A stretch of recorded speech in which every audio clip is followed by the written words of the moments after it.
হে কৃষ্ণ।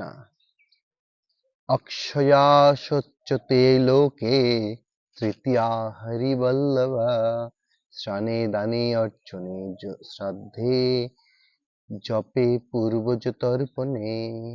ছিল সনাতন গোস্বামী পাদ শ্রী হরিভক্তি বিলাস গ্রন্থে বলছেন, বৈশাখের শুক্ল পক্ষের তৃতীয়া তিথি শ্রীহরির প্রিয় হেতু সকলে তাকে অক্ষয় তৃতীয়া বলে। এই তিথিতে স্নান, দান, অর্চন, শ্রাদ্ধ আর জপ পিতৃতর্পণের ফল অক্ষয় হয়ে থাকে।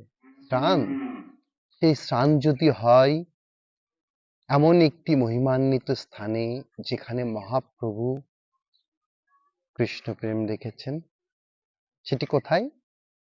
খেতড়ি ধামে, প্রেমতলিতে।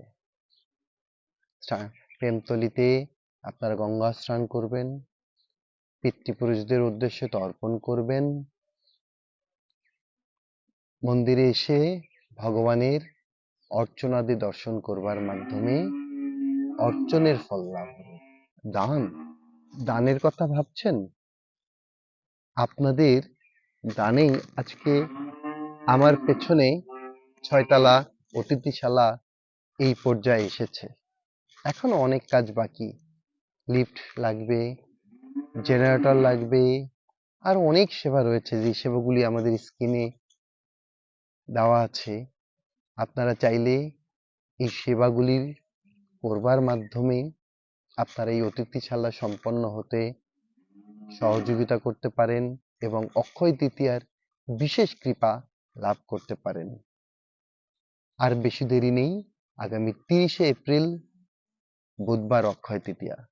তাই আপনি এখনই পরিকল্পনা করুন সামনে আসার, এবং যারা নিতান্তই ব্যস্ততার জন্য আসতে পারবেন না তারাও আমাদের স্ক্রিনে দেওয়া নাম্বারে যোগাযোগ করে আমাদের মন্দিরের অ্যাকাউন্টের নাম্বারের মাধ্যমে আপনারা আপনাদের দান পাঠিয়ে আপনাদের এই দিনটিকে মহিমান্বিত করতে পারেন। হরে কৃষ্ণ।